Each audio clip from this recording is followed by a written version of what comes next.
Middle ಈಸ್ಟಲ್ಲಿ tension ಜೋರಾಗಿದೆ. Iran ಮೇಲೆ ಇಸ್ರೇಲ್ ಹಾಗೆ ಅಮೇರಿಕಾ ಜಂಟಿ ದಾಳಿ ಮಾಡಿ ಇವತ್ತಿಗೆ 6ನೇ ದಿವಸ. ಇದೆಲ್ಲದರ ನಡುವೆ ಜಗತ್ತಿಗೆ ಶುರುವಾಗಿರೋ ದೊಡ್ಡ ಆತಂಕ ಏನಂತ ಹೇಳಿದ್ರೆ ಕಚ್ಚಾ ತೈಲದ ಪೂರೈಕೆ ಹೇಗೆ ಅನ್ನೋದು. ಇರಾನ್ ಹೇಳ್ತಾ ಇದೆ ತಾನು ಹಾರ್ಮುಜ್ ಜಲಸಂಧಿಯನ್ನು ಮುಚ್ಚಿದೆ ಅಂತ ಬಿಟ್ಟು. ಬಟ್ ಕೆಲವೊಂದು ದೇಶಕ್ಕೆ ಅದರಿಂದ ವಿನಾಯಿತಿ ಕೊಟ್ಟಿದೆ ಅಂತಲೂ ಹೇಳ್ತಾ ಇದೆ. ಇದರಲ್ಲಿ ಭಾರತ ಇದೆಯಾ ಅಥವಾ ಭಾರತ ಚೀನಾದಂತೆ ಬೇರೆ ಬೇರೆ ದೇಶಗಳಿದೆಯಾ ಇಲ್ವಾ, ಅದರ ಬಗ್ಗೆ ಇನ್ನಷ್ಟೇ ಕ್ಲಾರಿಟಿಗಳು ಬರಬೇಕಾಗಿದೆ. ಇದೆಲ್ಲದರ ನಡುವೆ ಜಗತ್ತು ಇರಾನ್ನ ತೈಲಕ್ಕೆ ಯಾಕೆ ಇಷ್ಟು ಇಂಪಾರ್ಟೆನ್ಸ್ ಕೊಡ್ತಾ ಇರೋದ್ರ ಬಗ್ಗೆ ಎಲ್ಲರಿಗೂ ಅಚ್ಚರಿ ಆಗ್ತಾ ಇರ್ಬೋದು. ಯಾಕಂತಂದರೆ ಜಗತ್ತಿಗೆ ಆಯಿಲ್ ಸೋರ್ಸ್ ಅಂದರೆ ಇರಾನ್ ಮಾತ್ರ ಅಲ್ಲ. ಇರಾನ್ ಹೊರತಾಗಿ ಅಮೇರಿಕಾ ದೊಡ್ಡ ತೈಲ ನಿಕ್ಷೇಪ ಇರುವಂಥ ದೇಶಗಳು, ಹಾಗೆ ವೆನಿಜುವೆಲಾ. ಮೊನ್ನೆಷ್ಟೇ ಅಮೇರಿಕಾ ವೆನಿಜುವೆಲಾ ಅಧ್ಯಕ್ಷನ ಕಿಡ್ನ್ಯಾಪ್ ಮಾಡಿ ತನ್ನ ದೇಶಕ್ಕೆ ಕರ್ಕೊಂಡೋಯ್ತು. ಆ ವೆನಿಜುವೆಲಾ ಕೂಡ ದೊಡ್ಡ ತೈಲ ನಿಕ್ಷೇಪ ಇರುವಂಥ ದೇಶಗಳು. ಹಾಗಿದ್ದರೂ ಇರಾನ್ನ ತೈಲಕ್ಕೆ ಯಾಕೆ ಭಾರತ ಆಗಲಿ ಚೀನಾ ಆಗಲಿ ಇಷ್ಟು ಮುಗಿಬಿದ್ದು ಅಲ್ಲಿಂದನೇ ಖರೀದಿ ಮಾಡ್ಬೇಕಂತ ಹೇಳ್ತಾ ಇದ್ದರೆ ದಟ್ ಇಸ್ ಅ ಕ್ವಾಲಿಟಿ. ಜಗತ್ತಲ್ಲಿ ತೈಲ ಅಂತಂದರೆ ತೈಲ ಅಂತ ಬರೀ ದ್ರವ ಅಲ್ಲ, ದಿಟ್ ಇಸ್ ಅ ಸ್ಪೆಕ್ಟ್ರಮ್. ಯಾಕಂತಂದರೆ ನಿಮಗೆ ಆ ಒಂದು ತೈಲದಿಂದ ಕ್ರೂಡ್ ಆಯಿಲ್ ಅಂತ ಏನು ಹೇಳ್ತಾರೆ, ಆ ತೈಲದಿಂದ ನಿಮಗೆ ಪೆಟ್ರೋಲು, ಡೀಸೆಲು, ಜೆಟ್ ಇಂಜಿನ್ಗೆ ಇರುವಂಥ ಆಯಿಲ್ಸ್ಗಳು ಅದೆಲ್ಲವೂ ನೀವು ಅದರಿಂದ ಎಕ್ಸ್ಟ್ರಾಕ್ಟ್ ಮಾಡ್ಬೋದು.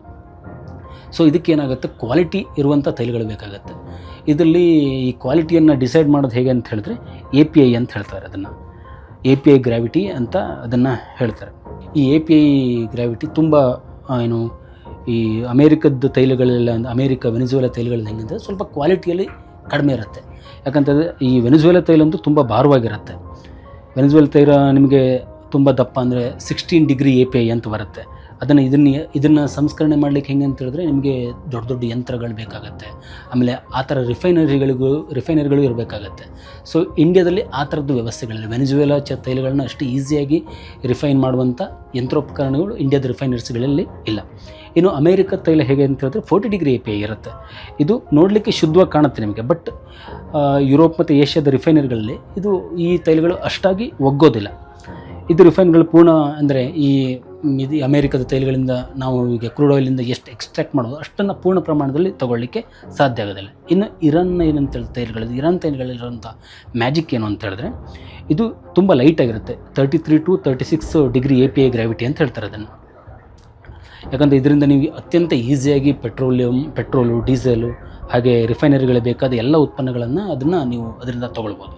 ಸೊ ಇದೇ ಕಾರಣಕ್ಕಾಗಿ ಅಮೇರಿಕ ಸೇರಿದಂತೆ ಜಗತ್ತಿನ ಎಲ್ಲ ದೇಶಗಳು ಇರಾನ್ನ ಮೇಲೆ ಎಷ್ಟೇ ನಿರ್ಬಂಧ ವಿಧಿಸಿದ್ರು ಭಾರತ, ಚೀನಾ ಸೇರಿದಂಥ ಪ್ರಮುಖ ದೇಶಗಳು ಇರಾನ್ನಿಂದ ತೈಲ ಖರೀದಿ ಮಾಡಲಿಕ್ಕೆ ಮುಗಿಬೀಳುತ್ತೆ.